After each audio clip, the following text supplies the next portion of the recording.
L'entrée dans le monde du handicap est brutale. C'est violent. Ça vous tombe dessus comme ça, du jour au lendemain. Vous ne vous y attendez pas, vous n'y avez jamais pensé, jamais imaginé, songé que ça pouvait vous arriver. Et un jour, comme ça, du jour au lendemain, ça vous arrive. Dans cette vidéo, je voudrais partager avec vous ce que ressentent les parents qui rentrent dans ce monde du handicap. Ce qu'ils ressentent, tout ce qui se passe dans leur tête, tout ce qui peut se passer même dans leur corps, toutes les questions qui peuvent se poser, toute cette peine, cette souffrance, cette douleur qui peut les submerger. Je vous partagerai aussi mon témoignage personnel, comment est-ce que s'est passée l'annonce du handicap. Et enfin, à la fin, je vous partagerai 4 choses à mettre en place rapidement.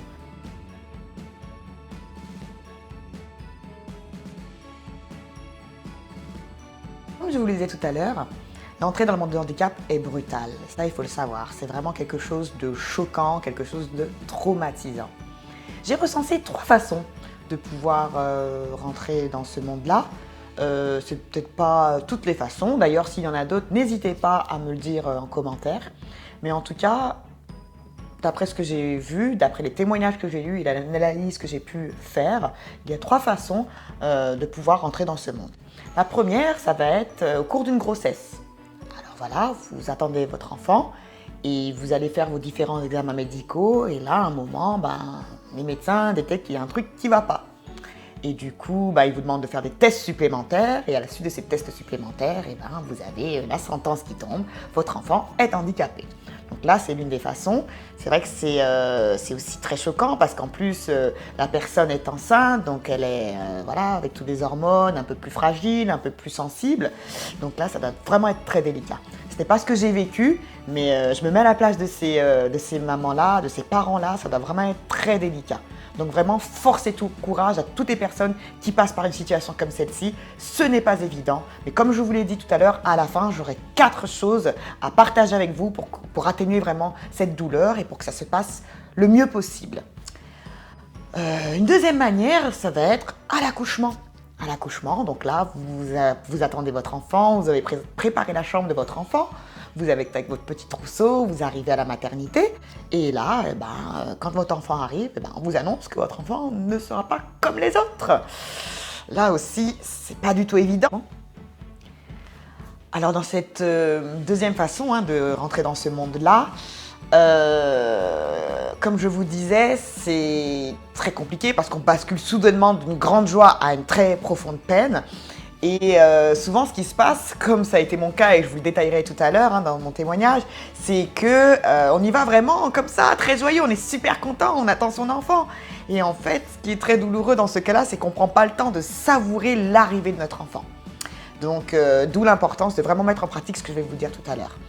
Et la troisième façon, celle-ci est peut-être un peu moins brutale, mais tout aussi violente. C'est que l'enfant est là, on est super content, l'enfant mange, l'enfant est avec nous, et on se rend compte que l'enfant peut-être ne sourit pas, ou l'enfant ne tient pas le regard, ou l'enfant n'est pas intéressé par ce qui se passe autour de lui. Donc, en tant que maman, on commence à se poser des questions, on commence à en parler un petit peu avec notre conjoint. Puis là, on se rend compte que personne n'a l'air de comprendre ce qu'on dit. Donc, il fait ses premières visites, c'est le pédiatre. Là aussi, le pédiatre dit « Ah non, il est petit, tout va bien ». Mais nous, on est mère. Et on a cet instinct-là qui nous dit « Il y a quelque chose qui va pas, il y a quelque chose qui m'interpelle ». Et ce qui est douloureux quand on vit ça, c'est qu'en fait, personne ne nous écoute, personne ne nous croit.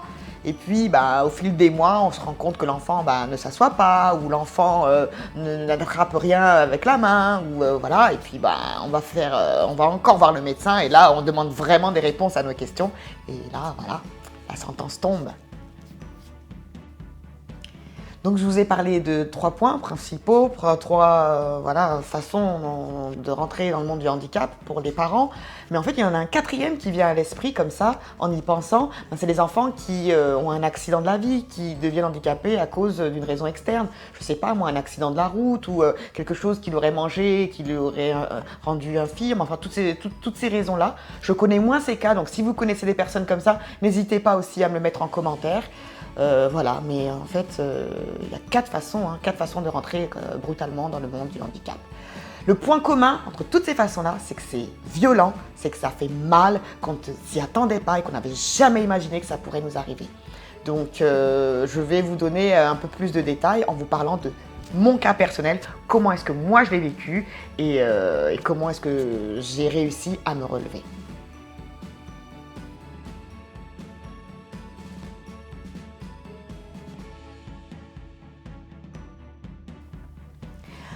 Alors, pour ma part, la grossesse s'est super bien passée. À l'époque, je vivais encore à Londres et ma fille était désirée. C'était une petite fille qui était désirée. Nous l'attendions avec impatience. Mes examens médicaux s'étaient bien passés. J'avais un suivi tout à fait normal. Tous les mois, j'allais voir l'obstétricienne. Tout était parfait, tout était nickel, rien à signaler. Tout allait très bien. Jusqu'au jour où, un petit peu avant que j'accouche, de façon anticipée, un mois à l'avance, c'est tout d'un coup, mon ventre ne bougeait plus en fait. Je ne sentais plus mon bébé bouger à l'intérieur de moi. Donc bon, ça m'a interpellée, mais c'était ma première grossesse, mon premier bébé. Donc je me suis dit, bon, peut-être que ça arrive. Mais quand même, ça m'interpellait. Mais j'avais une visite de la sage-femme, non, c'était l'infirmière puéricultrice qui devait passer à la maison. Donc je me suis dit, bon, je lui en parlerai. Et du coup, je lui en ai parlé et elle m'a très sagement conseillé d'aller faire un petit monitoring à l'hôpital. Donc, chose que j'ai fait, je suis allée faire mon monitoring et là, la sage-femme a vu que le cœur du bébé était assez plat. Mais elle m'a dit, oh, c'est pas grave, vous inquiétez pas, certainement que le bébé dort, c'est peut-être pas le moment. Moi, j'ai fait confiance, vous savez, c'est ma première grossesse. Je me dis, c'est le corps médical, forcément, s'il le dit, c'est que ça doit être vrai. Alors, comme je vous disais, l'électroencéphalogramme de ma fille était mauvais, le cœur était plat, ça se voyait. Moi, je suis pas médecin, mais je l'ai vu. Mais la sage-femme a jugé que ce n'était pas nécessaire de me garder et que je pouvais rentrer chez moi. Elle m'a assuré que ça arrivait, que des fois les courbes soient pas très très dynamiques, mais que voilà, certainement que le bébé dormait. Et donc j'étais en train de rentrer chez moi et elle a quand même à la dernière minute eu la présence d'esprit de dire je vais quand même prendre l'avis de l'obstétricienne, je vais arriver à le dire, et en fonction de ce qu'elle dira, vous rentrerez chez vous ou pas. Et le retour qu'on a eu de l'obstétricienne, c'est que non, elle ne jugeait pas nécessaire de me garder, que par mesure de sécurité, je reviendrai 48 heures après. Heureusement qu'il y avait un monitoring 48 heures plus tard, parce que quand je suis revenue, c'était un jeudi, d'où la raison de mes vidéos tous les jeudis. Quand je suis revenue, là, ils ont commencé le monito et tout de suite, en urgence, j'ai vu le visage des médecins qui a complètement changé. En urgence, il fallait absolument sortir le bébé parce que là, l'électro était complètement plat. Il n'y avait plus de réponse, il n'y avait pratiquement plus rien. Et du coup, ils ont, par césarienne, extrait rapidement mon petit bébé. Moi, dans les vapes, je l'ai à peine vu, je l'ai aperçu du coin de l'œil, j'ai pas trop compris ce qui se passait. On m'a dit, voilà, votre bébé, on doit l'emmener, mais vous l'emmenez où? Vous faites quoi? Qu'est-ce qui se passe? J'ai pas trop compris ce qui se passait, quoi. Je viens d'accoucher, je suis dans les vapes, je sais pas, tout ce que je sais, c'est que on me sépare de mon bébé, on emmène mon bébé à l'hôpital. Parce que je précise, j'ai accouché à la clinique Natessia. Oui, j'ai accouché à Natessia. Et du coup, comme eux n'avaient pas ce qu'il fallait sur place pour réanimer le bébé et prendre soin du bébé, on a dû l'emmener dans un hôpital qui a été équipé pour cela. Et le seul hôpital équipé pour cela dans la région, pour des cas aussi graves, c'était HFME. Je vous disais, je suis à l'hôpital, on vient d'extraire mon bébé donc par césarienne en toute urgence, ça a été très très très rapide, pour vous dire même, je me rappelle très bien, pour vous donner un petit peu plus de détails, le médecin qui me met le doigt comme ça sur la peau, qui me dit « Vous sentez ?» Dès que j'ai dit non, pouf, il a ouvert, parce que c'était tellement une urgence, c'était une urgence vitale en fait. Et ça s'est passé tellement vite, mon bébé qui s'en va. Et imaginez aussi la souffrance déjà d'accoucher seule, parce que moi, je n'allais pas pour accoucher, j'allais pour une visite. J'allais pour faire une visite de contrôle. J'ai jamais imaginé que j'allais accoucher. J'étais censée accoucher un mois après. Et du coup, j'arrive, on extrait mon bébé, je suis toute seule, je viens d'accoucher. En plus, c'est une césarienne, donc je suis pas bien. Mon bébé n'est pas là, il n'y a personne autour de moi. Mais c'était d'une violence, déjà rien que ça. Et on n'est pas encore entré dans le monde du handicap. Donc voilà, je rentre dans ma chambre et puis là, je préviens le papa, je préviens ma famille, j'ai accouché, vite, venez, j'ai accouché. Donc là, le temps que tout le monde vienne me voir, etc. Mon bébé qui était loin, mais on m'a dit, vous ne pourrez pas l'avoir avant au moins le lendemain. D'autant plus que je venais d'avoir une césarienne, donc je ne suis pas censée me déplacer après une césarienne. Mais vous savez, hein, je suis une maman, moi c'était impossible de faire 24 heures sans voir mon bébé. Hein. Moi, dès le lendemain 8 heures, j'allais voir mon bébé. Et c'est très douloureux hein, pour celles qui ont eu des césariennes, j'avais du mal à marcher et tout, mais c'est pas grave, le lendemain j'étais pressée, j'allais voir ma petite princesse. Pour moi la douleur de la césarienne c'était rien, elle avait besoin de moi, je devais être à ses côtés, elle devait savoir qu'elle avait sa maman.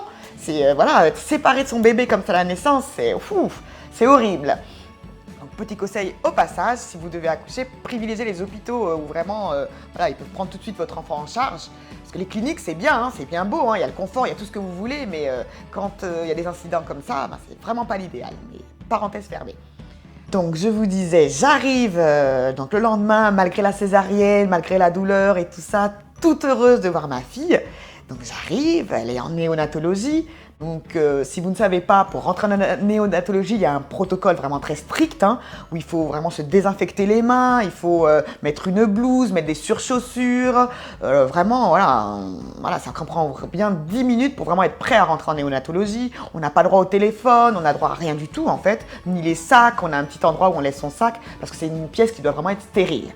Donc on arrive, je rentre dans cette pièce-là, je vois plein de bébés, petits bébés dans les couveuses, plein de blouses blanches, du bruit, parce qu'on entend le cœur des enfants et tout ça. Et moi, encore pleine d'espoir, hein, avec le papa à côté de moi, pleine d'espoir, je vais voir mon petit bébé, trop contente. Du coup, je me mets à côté de mon bébé, et puis, alors on me dit, le médecin va venir vous voir. Donc voilà, je la vois, je peux pas la toucher, parce qu'elle est dans sa petite couveuse. Oh, je la regarde, je me dis, waouh, qu'est-ce qu'elle est belle, la petite merveille, elle est belle, ouh. Et là, il y a un médecin qui arrive, je me rappelle encore de ce médecin, je la vois, qui vient et qui, comme ça, dans la salle de néonatologie, devant tout le monde, me dit vous savez, votre petite a vécu quelque chose de difficile, elle a vraiment eu une grosse souffrance respiratoire. D'accord ? Et cette souffrance respiratoire va certainement engendrer des lésions cérébrales. Ok. Et les lésions cérébrales, ça veut dire que certainement elle va être très très très handicapée. Et encore là, c'est si elle parvient à vivre.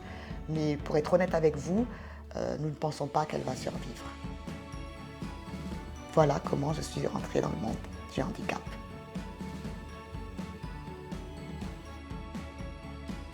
Donc là, ça a été waouh.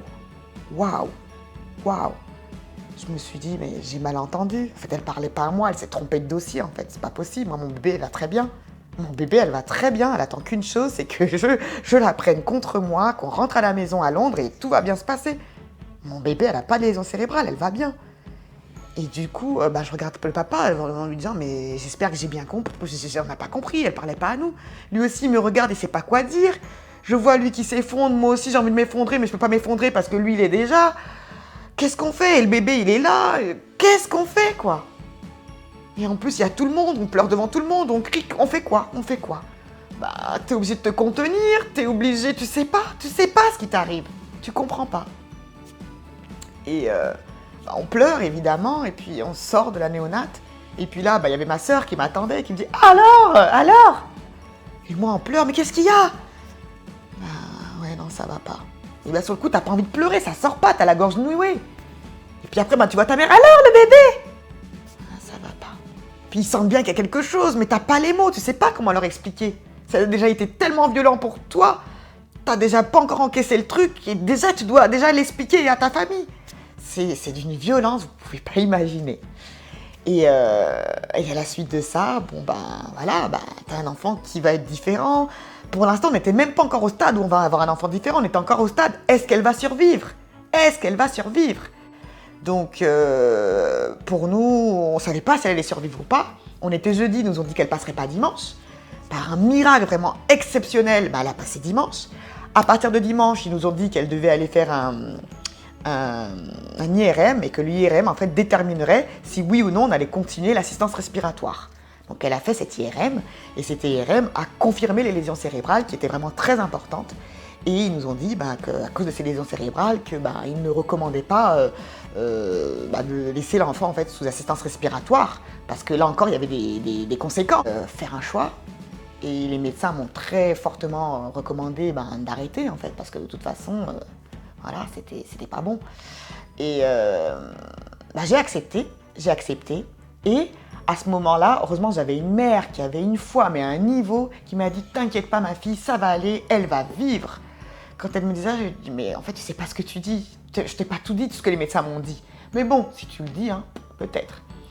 J'avais une toute petite lueur d'espoir. Franchement, elle était vraiment très faible. Je me suis dit que si elle arrivait à passer ça, que le reste, ça pourrait aller. Et du coup, à ce moment-là, nous sommes lundi, mardi, mercredi. Du coup, on programme le jour où on va débrancher l'assistance respiratoire. Donc, c'est programmé pour vendredi. Pour vendredi, donc ça voudrait dire que ma fille aurait vécu une semaine en fait. Et vendredi, nous avions rendez-vous donc pour cela à 19h. À 19h, là je suis dedans, donc c'est pas facile hein, à partager, mais nous avions rendez-vous à 19h. Et je me rappelle ce jour-là, j'étais triste, j'étais vraiment anéantie, mais je sais pas pourquoi, je ne saurais pas vous l'expliquer, mais j'ai ressenti ce jour-là le besoin d'aller chez le coiffeur. C'est complètement bizarre, hein, mais je sais, mais oui, je me rappelle, je suis allée chez le coiffeur. On était longue, c'était long. Et à l'heure du rendez-vous, nous sommes arrivés. Infirmières, toutes gentilles, vraiment, elles ont été bienveillantes, hein, elles ont vraiment été exceptionnelles. Elles nous indiquent une salle dans laquelle nous devions être. Et voilà, elle dit voilà, on vous a préparé un endroit. Du coup, une salle, en fait c'était une chambre, quand on arrive, on voit que la chambre est plutôt sombre, qu'il y a des bougies, un petit fond de musique, type musique classique. C'était vraiment la salle préparée pour dire au revoir à votre enfant, quoi. C'était difficile parce que ce qu'ils ne savaient pas, c'est que nous, ses parents, on y croyait. On pensait vraiment, on n'osait pas le dire, mais on croyait vraiment qu'elle aurait pu s'en sortir. On y croyait. Et du coup, ils ont débranché le bébé. Ils l'ont transféré donc, dans cette salle dans laquelle nous étions. Et là, chacun a attrapé une petite main et on lui a dit des paroles. On lui a dit qu'on l'aimait, qu'on avait envie d'apprendre à la connaître, qu'on était désolé pour ce qui arrivait, qu'on ne savait pas trop quoi faire pour l'aider, mais qu'en tout cas, on en allait être là pour elle. Et que voilà, on lui a juste dit qu'on l'aimait. Et qu'on l'aimait, tout simplement. On lui a attrapé ses petites mains, parce que c'était la première fois en plus qu'on rentrait vraiment en contact physique avec ce bébé, parce qu'on n'avait pas le droit avant. Et voilà, elle était là, sans ses fils. C'est la première fois qu'on la voyait sans ses fils aussi. Et voilà. Et donc, ils nous avaient prévenu que ça pourrait prendre une petite demi-heure. Donc, au bout d'une demi-heure, elle respire. On se dit, peut-être que ça prendra 1 heure. Au bout d'1 heure, elle respire. L'infirmière qui fait des va-et-vient, c'est plus long que prévu. 1h30, 2 heures. Là, le médecin, il vient, il dit, apparemment, elle a survécu, hein, donc on va l'installer dans sa chambre. Waouh, vous savez pas à ce moment-là ce qui s'est passé. Cette première victoire, je me suis dit, si elle vit, si elle veut se battre, c'est qu'ensemble on va se battre et ensemble on va y arriver. Maman m'avait donné une astuce, elle me disait « lis-lui des passages de la Bible, chante-lui des chansons, etc. » Donc c'est ce que c'est ce que je faisais avec ma petite fille. Voilà, et ça a été très compliqué à ce moment-là parce qu'elle avait une sonde gastrique. Elle était, comme ils disent, gavée, j'ai horreur de ce mot, mais c'est le mot qu'on utilise dans le milieu médical. Elle était gavée. Et on m'a dit, de toute façon, elle va certainement rentrer à la maison avec cette sonde, donc il va falloir que vous appreniez à la nourrir de cette manière-là. Et pour moi, c'était pas envisageable. C'était pas envisageable qu'elle rentre comme ça à la maison avec une sonde. Non. Alors, ma maman, qui est africaine, et à l'africaine, on est des durs, on prend des risques. Alors elle m'a dit, mais écoute, ta fille ne t'aide pas parce qu'en fait, elle n'a jamais faim. Puisqu'elle est toujours gavée, elle ne ressent pas la faim. Alors tu sais ce qu'on va faire ? Quand les infirmières et les médecins ne sont pas là, on va couper un peu l'alimentation. Et je lui faisais confiance, hein, c'était ma maman. Donc c'est ce qu'on a fait. Quand ils avaient le dos tourné, on diminuait, voire même on coupait complètement l'alimentation. Et à notre grande surprise, un jour on était là toutes les deux. Hein. On a entendu... vous pouvez pas imaginer comment on a été heureuse à ce moment-là. On s'est dit, ça y est, elle va téter. Et du coup, ils sont revenus. Ah oui, effectivement, elle commence à téter. Donc, ils lui ont donné c'était des petites pipettes qu'elle avait, parce qu'elle pouvait téter à peine 5 millilitres. C'était tout petit ce qu'elle tétait. Et pour 5 millilitres, ça prenait beaucoup de temps. Et voilà, donc au bout de 2 semaines quand même, on lui a enlevé sa sonde. Voilà, elle a commencé aussi à ouvrir les yeux, parce que tout ce temps-là, elle avait vraiment les yeux fermés. Elle a commencé à ouvrir les yeux. Elle bougeait très peu, mais c'était vraiment beau, c'était magnifique. Et puis au bout de 2 semaines et demie aussi, elle a porté son premier vêtement, parce que ce qu'il faut savoir, c'est qu'en néonatologie, ils sont tout nus, nos petits bébés, ils n'ont qu'une petite couche. Elle a porté ses premières petites grenouillères et tout ça. Et voilà, de voir ses yeux, c'était vraiment magnifique. Et je me suis dit, ma fille, tu sais quoi? Jamais je ne t'abandonnerai, jamais je ne te laisserai tomber. Je t'aimerai d'un amour inconditionnel. Peu importe comment tu vas être, peu importe les regards des gens, peu importe ce que les gens diront de toi, je vais t'aimer tel que tu seras. Donc voilà un petit peu comment ça s'est passé pour moi, une partie de mon témoignage. Et pour ça, j'ai envie vraiment de partager avec les parents qui passent par ça, ou si vous avez dans votre entourage des personnes qui passent par cela, vraiment partager cette vidéo pour vraiment qu'ils puissent s'approprier ces 4 choses à mettre en place qui sont très très très importantes. La première chose, je vous en supplie, prenez le temps d'encaisser la nouvelle. Prenez le temps d'encaisser la nouvelle. C'est brutal, c'est violent, c'est douloureux. Généralement, ce qu'on fait, c'est qu'on veut tout de suite être dans l'action, tout de suite chercher des solutions, tout de suite aller à gauche, à droite, monter des dossiers, voir des médecins, voir des contrats-dits. Franchement, je ne le recommande pas du tout. Je vous le dis parce que je suis moi-même passée par là. C'est ce que j'ai essayé de faire. Parce qu'on a l'impression que quand on est en activité, en fait, on est utile, on sert à quelque chose. Je vous invite à prendre le temps d'encaisser la nouvelle. Vous avez le droit de pleurer, c'est normal. Vous avez le droit d'être en colère. Vous avez le droit de ne pas avoir envie de parler. Vous avez ce droit-là. Vraiment, prenez le temps d'encaisser la nouvelle. Votre corps même va réagir. Moi, j'arrivais plus à dormir. Je n'ai pas dormi pendant, je crois, 72 heures. Je n'ai pas réussi à dormir du tout. Je ne mangeais plus. Prenez le temps. Vous avez besoin de prendre du temps. C'est quelque chose, c'est pas du tout anodin. Donc, prenez le temps pour vous. Je vous en supplie. La deuxième chose que vous devez faire, qui est très importante, c'est d'éviter d'en parler à tout le monde et de répéter à chaque fois ce qui s'est passé. Alors là, c'est vraiment un conseil vraiment précieux. Parce que je me rappelle, moi, comme je vous l'ai dit, dès que je suis sortie de la néonatologie et qu'on m'a annoncé la nouvelle, j'ai dû expliquer un tout petit peu à ma sœur, ensuite à ma mère, ensuite à mes tantes, ensuite à toutes mes copines. Et en fait, à chaque fois, tu revis la scène. Et c'est douloureux, donc tu n'as jamais le temps vraiment de te poser. Donc, autorisez-vous de ne pas avoir envie d'en parler. Dites-vous que c'est douloureux, j'ai appris une nouvelle pas facile, je vous en parlerai plus tard. Voilà, ça vous permet vraiment de prendre du recul et de ne pas avoir à répéter à chaque fois la scène. Vraiment, je vous invite à le faire. Le troisième conseil que je vous donnerai, ce conseil vaut de l'or. Focalisez-vous sur ce qu'il y a de positif. Vous allez me dire, mais comment est-ce que tu oses parler de positif avec toutes ces choses vraiment négatives qui m'arrivent? Eh bien, il y a une chose de positive.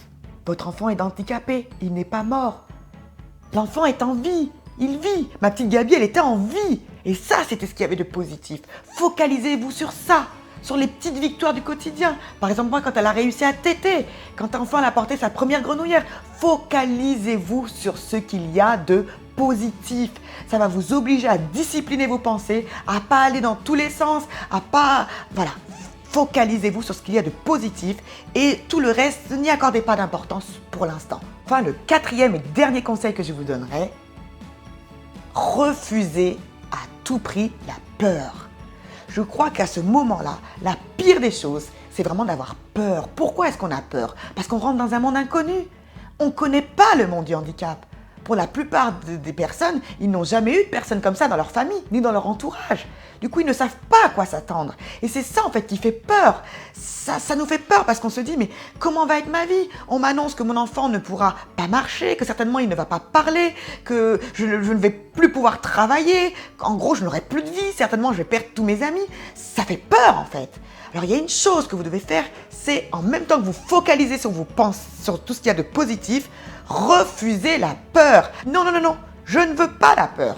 Oui, je ne sais pas comment ça va se passer, mais je refuse d'avoir peur. Voilà les 4 conseils que j'avais à vous donner. Appliquez-vous, mettez-les en pratique, partagez cette vidéo parce qu'elle pourrait vraiment faire beaucoup de bien à des personnes. Comme je vous ai dit au début, c'est vraiment pas évident, c'est pas du tout facile. Et si vraiment j'avais eu des personnes qui auraient pu me donner ces conseils, qui auraient pu vraiment m'aider à pouvoir vivre cela un petit peu plus facilement, bah, j'aurais vraiment été ravie. Partagez, likez la vidéo si elle vous a fait du bien personnellement ou si vous pensez qu'elle est vraiment pertinente. Et n'oubliez pas de vous abonner pour ceux qui viennent sur la chaîne pour la première fois. Il y aura pas mal d'autres vidéos de ce genre, de témoignages de moi et d'autres personnes aussi. Donc il y aura des conseils, il y aura du partage, plein de choses très intéressantes. Donc partagez, likez et abonnez-vous sur la chaîne. Je vous dis à très bientôt et merci!